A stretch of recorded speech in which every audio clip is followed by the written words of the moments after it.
Every time there's a mass shooting in the States, the invariable question gets asked, what the f***, man? It beggars belief that someone could just walk into a school and open fire on innocent children in a classroom. And for us Australians, the next obvious question, well, it's more of a statement really, is get rid of your guns! Which is easy for us to say because we did that in 1996. After the Port Arthur massacre, the largest mass shooting in our history, the PM basically went, no, we are changing the law.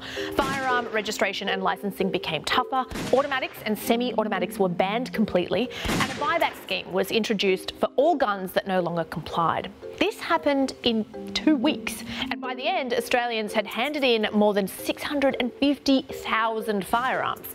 Since then, international media has asked some variation of the following question. Have strict gun control policies in Australia made the country a safer place? Seemingly so. The firearm homicide rate in Australia dropped fairly significantly after '96. Second question, could it work in other countries? What, like America? I'm gonna say no. There are more guns than people in America. Of the estimated 650 million civilian-owned guns worldwide, Americans alone own half.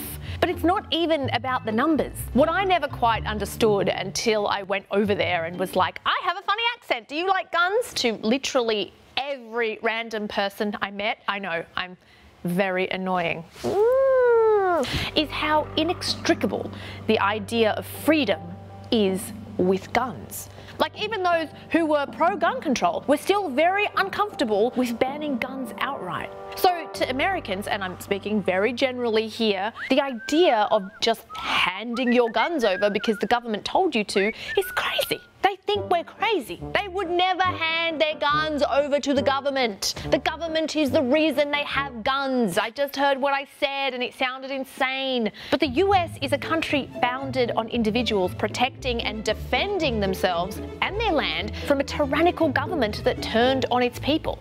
And they did that with guns. And because the government turned on the people once, they enshrined gun ownership into their holy book, so that if it ever happened again, they'd be prepared. Just nobody tell them their government has nukes now. So you see, it won't work telling the states to do what we did. On guns, Australia and America, not the same. That's probably fortunate for us.